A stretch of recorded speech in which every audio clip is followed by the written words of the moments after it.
आइए जानते हैं भैया दूज क्यों और कब मनाया जाता है। लेकिन उससे पहले मोनिका पंजाबी चैनल को अगर आपने सब्सक्राइब नहीं किया तो अभी सब्सक्राइब कर लीजिए ताकि आने वाले सभी वीडियो की नोटिफिकेशन समय से आप तक पहुंच सके और आप आने वाली सभी वीडियो का लुफ्त उठा सके। लेकिन उससे पहले सभी भाई बहनों को भैया दूज की बहुत बहुत शुभकामनाएं। भैया दूज के दिन बहनें अपने भाइयों के दीर्घ जीवन, सुख, समृद्धि और सुरक्षा की कामना करती है। यह पर्व भाई बहन के पवित्र स्नेह और प्रेम का प्रतीक है। कहते हैं कि इस दिन यमराज अपनी बहन यमुना जी के घर पधारे थे। यमुना ने उनका स्नेह पूर्वक स्वागत किया, उनके माथे पर तिलक लगाया और आरती उतारी। यमराज प्रसन्न हुए और बोले, जो बहन आज के दिन अपने भाई को तिलक कर आदर कर पूर्वक भोजन कराएगी, उसे और उसके भाई को कभी यमलोक का भय नहीं रहेगा। तभी से यह परंपरा चली आ रही है। इस दिन बहन द्वारा किया गया तिलक भाई को अकाल मृत्यु से रक्षा देता है। बहन के लिए यह दिन सौभाग्यवती रहने का प्रतीक है। इस दिन से किए गए तिलक और आरती से बुरी शक्तियां दूर रहती हैं। प्रिय साथियों, कथा को अंत तक अवश्य सुने, क्योंकि जो भक्त सच्चे मन से धर्मराज यम का स्मरण करते हैं, उनके जीवन से भय और दुख दूर हो जाते हैं।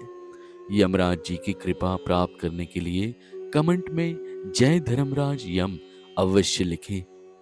तो अब प्रारंभ करते हैं भाई दूज व्रत की ये देव कथा।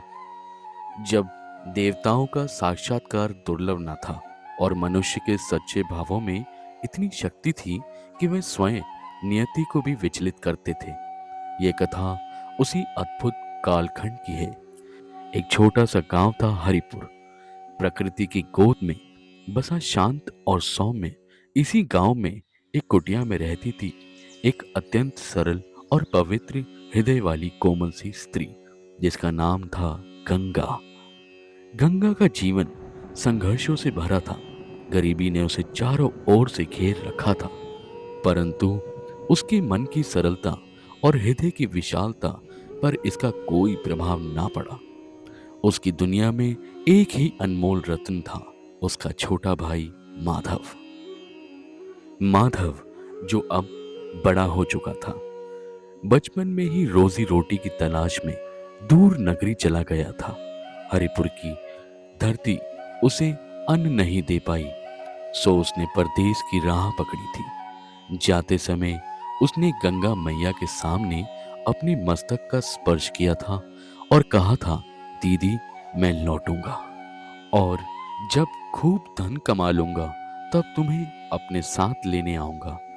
गंगा ने उसकी ओर निहारते हुए अश्रुपूर्ण नेत्रों से बस इतना कहा था, जा मेरे लाल, भगवान तेरा भला करे। और वह दिन गंगा के हृदय में अंकित हो गया था। अब हर वर्ष कार्तिक मास में जब दीपावली का पर्व आता है और उसके 2 दिन बाद शुक्ल पक्ष की द्वितीय को जब भाई दूज की पवित्र अवसर आता है, गंगा का मन अपने भाई माधव की याद में व्याकुल हो जाता है। आसपास की बहनें और भाई के माथे पर तिलक करती, उन्हें मिठाई खिलाती, उनके दीर्घायु की कामना करती और उनके हाथों से उपहार पाती। सारा गांव उत्साह और उल्लास में जगमगा उठता, किंतु गंगा की कुटिया में हमेशा एक सूनापन पसरा रहता। वह हर साल बड़े जतन से थोड़ी बहुत सामग्री जुटाती, एक मिट्टी का छोटा सा दिया, थोड़ा सा सिंदूर, कुछ चावल और अगर संभव हो पाता तो गुड़ का एक छोटा टुकड़ा अपनी उस रोटी की कुटिया को लीप पोत कर साफ करती और फिर उस रास्ते पर आंखें गड़ाए बैठ जाती जिस रास्ते से कभी उसका माधव गया था।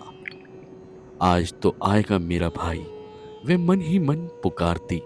कितनी प्रतीक्षा करता है वह मेरे भाई दूज के तिलक की। एक वर्ष बीत गया, फिर दूसरा, तीसरा, चौथा, वर्ष पे वर्ष बीतते चले गए। गंगा की आंखों की ज्योत धोरी धूमिल पड़ने लगी, उसके केशों में चांदी उतरने लगी, पर उसकी प्रतीक्षा में, उसके प्रेम में रत्ती भर भी कमी नहीं आई। और हर साल वह उसी उत्साह से तैयारी करती। गांव की स्त्रियां उसे देखकर करुणा से भर उठती। अरे गंगा, तू कब तक इस आस में बैठी रहेगी? तेरा भाई तो परदेश में सुख भोग रहा होगा, उसे क्या तेरी याद आती होगी? कोई कहता तो कोई कुछ कहता, अब छोड़ भी दे ये आस बिटिया। काल के काल में न जाने कितने समा गए। तेरा भाई भी इन कठोर शब्दों को सुनकर गंगा का हृदय चित्कार कर उठता था, लेकिन वह किसी से कुछ ना कहती। नहीं, ऐसा नहीं हो सकता। वे मन ही मन प्रतीक्षा करती, मेरा माधव कभी नहीं बोलेगा मुझे। कोई बाधा होगी, कोई मजबूरी होगी, तभी वो अभी तक आ नहीं पाया। उसकी आंखों में आंसू भर जाते, पर वह उन्हें पलकों में ही सूख जाने देती। वे हार मानने वाली नहीं थी। एक बार भाई दूज के दिन सांझ ढल चुकी थी। गंगा ने अपनी कुटिया के द्वार पर दीपक जला रखा था। सिंदूर और चावल की छोटी सी थाली सजाए वह सुबह से बैठी थी। पड़ोस की सभी बहनें खुशी खुशी अपने भाइयों के वहां से लौट चुकी थी। उनका हंसी ठिठोली का स्वर गंगा के कानों में पड़ रहा था, और हर स्वर उसके हृदय पर एक आघात कर रहा था। उसकी आंखों में अविरल अश्रुधारा बह निकली। वो बोली, माधव मेरे भाई, क्या तू सचमुच भूल गया मुझे? तेरी दीदी यहाँ अकेली बैठी तेरी राह तक रही है। क्या एक बार भी तुझे मेरी याद नहीं आई? क्या यह तिलक, क्या यह स्नेह तेरे लिए इतना भी महत्व नहीं रखता? वे फूट फूट कर रोने लगी। उसका हृदय विचलित था, उसका धैर्य जवाब दे रहा था। हे शिव शंकर, उसने आकाश की ओर हाथ जोड़कर कहा, जगत जननी, मैंने कभी किसी से कुछ नहीं मांगा। बस एक बार मेरे माधव को मेरी कुटिया तक भेज दो। वह बोली, मैं कब तक इस सूनेपन को सहूंगी? क्या मेरा प्रेम इतना भी सच्चा नहीं कि वह तुझे पिघला सके? उस रात गंगा सो नहीं पाई। उसकी आंखों से लगातार आंसू बहते रहे। अगली सुबह जब सूर्य देव अपनी सुनहरी किरणों से धरा को प्रकाशित कर रहे थे, गंगा ने एक दृढ़ निश्चय कर लिया। अब वह किसी और ईश्वर से प्रार्थना नहीं करेगी। उसे पता था, एक ही देवता जो जीवन और मृत्यु का विधान रचता है, वो एक ही देवता है। वह अपने घर से निकली और गांव से थोड़ी दूर पीपल के वृक्ष के नीचे बने एक छोटे से शिव मंदिर के पास जा बैठी। वे जानती थी कि मृत्यु के देवता यमराज भगवान शिव के ही गण हैं और उनकी तपस्या से ही प्रसन्न होते हैं। उसने अपने टूटे हुए मन से परे अटूट श्रद्धा से यमराज को पुकारना शुरू किया। हे धर्मराज, हे यमदेव, आप यमलोक के स्वामी हैं, जीवन और मृत्यु के निर्धारक। मैं आपकी दीनहीन पुत्री, एक अभागिन बहन, आपसे प्रार्थना करती हूँ, मुझे मेरे भाई से मिला दीजिए। मुझे अपने भाई की चिंता खाए जा रही है। कितने वर्ष बीत गए, वह इस भाई दूज पर भी नहीं आया। मेरा मन कहता है कोई अनिष्ट है, कोई भयानक संकट उसके जीवन पर मंडरा रहा है, जिसकी वजह से वह अपनी बहन के पास नहीं आ पाता। गंगा की आवाज में दर्द था, करुणा थी और एक असीम व्याकुलता। गांव के लोग उसे देखकर हैरान थे। क्या कर रही हो गंगा? यमराज से कौन प्रार्थना करता है? वह तो मृत्यु के देवता हैं। पर गंगा का ध्यान कहीं और था। वह अपने भाई की चिंता में इतनी डूबी थी कि उसी किसी की परवाह न थी। वह भूखी प्यासी उसी स्थान पर बैठी रही। वह दिन और रात उसे भान न था, उसकी आंखों में नींद न थी। मन में शांति न थी, बस एक ही धुन थी, माधव, उसका भाई माधव। 2 दिन बीत गए, फिर तीसरा। शरीर दुर्बल हो रहा था, पर आत्मा की शक्ति बढ़ती जा रही थी। उसकी प्रार्थना एक तीव्र पुकार बन चुकी थी, जो आकाश में भेद रही थी। हे प्रभु, अगर मेरे भाई का जीवन सचमुच खतरे में है, अगर कोई असाध्य रोग, कोई अदृश्य विपदा या किसी शत्रु का भय उसे घेरे हुए है, तो मैं आपसे हाथ जोड़कर विनती करती हूँ, मेरी आयु उसे दे दो, मेरी बची हुई सारी सांसें उसे दे दो। मैं संघर्ष मृत्यु को गले लगाऊंगी, बस मेरा माधव जीवित रहे। यमराज ने उसके आंसुओं को देखा, उसके निश्चल प्रेम को अनुभव किया और बोले, नहीं पुत्री, चिंता मत करो।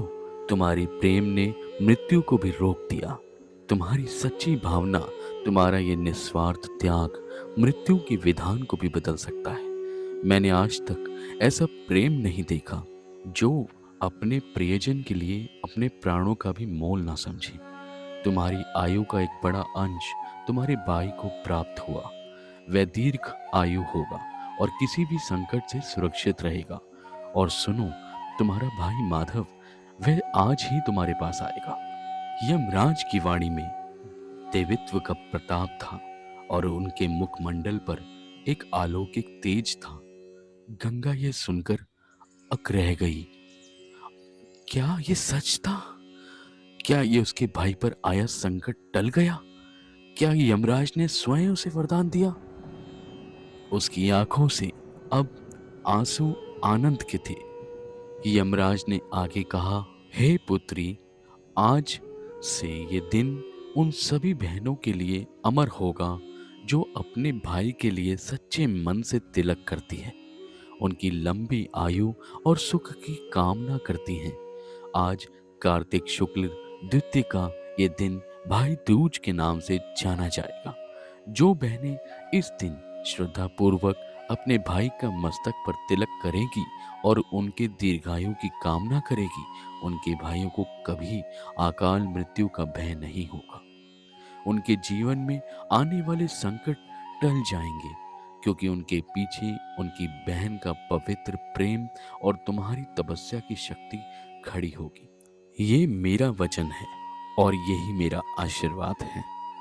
यह अद्भुत घोषणा करने के बाद धर्मराज यम अपने महेश पर सवार होकर अदृश्य हो गए। गंगा वहीं बैठी रही। उसका शरीर कांप रहा था, लेकिन उसका हृदय आनंद से फूला नहीं समा रहा था। उसका भाई जीवित रहेगा, वह आज ही आएगा। वह दौड़ती हुई अपनी कुटिया में पहुंची। उसके पास जो कुछ भी था उसी से उसने फिर से तैयारी की, सिंदूर, चावल और थोड़ी सी गुड़ की टिकिया। इस बार उसकी आंखों में निराशा नहीं, अपार आशा और उत्साह था।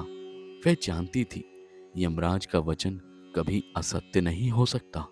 और सचमुच संध्या ढलने से ठीक पहले धूल का एक गुबार उठा। हरिपुर की उस कच्ची पगडंडी पर एक युवक तेजी से आता दिखाई दिया। उसके वस्त्र फटे पुराने थे, चेहरा थका हुआ था और उसकी आंखों में एक अजीब सी व्याकुलता थी।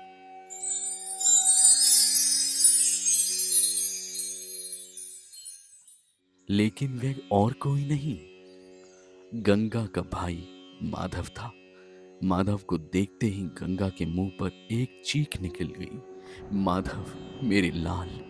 वह अपनी सारी शक्ति बटोरकर उसकी ओर दौड़ी और उससे लिपट गई। माधव बोला, दीदी, मैं कितना अभागा हूँ।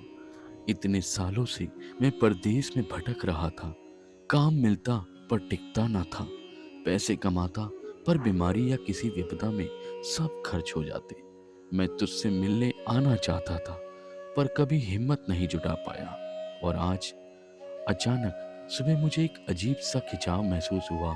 ऐसा लगा जैसे कोई अदृश्य शक्ति मुझे खींच रही है, कह रही हो, अपनी बहन के पास जा। मैं सब कुछ छोड़कर बस भाग चला आया। इसलिए हम कामना करते हैं कि धर्मराज यम की कृपा आप सभी पर बनी रहे।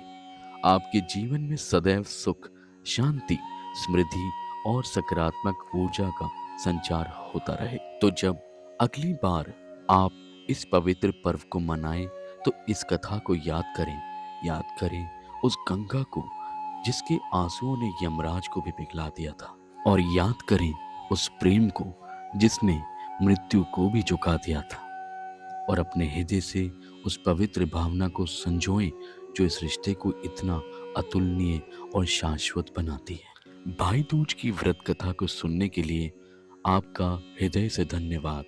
कृपया अपने विचार और अनुभव कमेंट्स में अवश्य साझा करें और जय धर्मराज यम लिखना ना भूलें। ओम नमः शिवाय।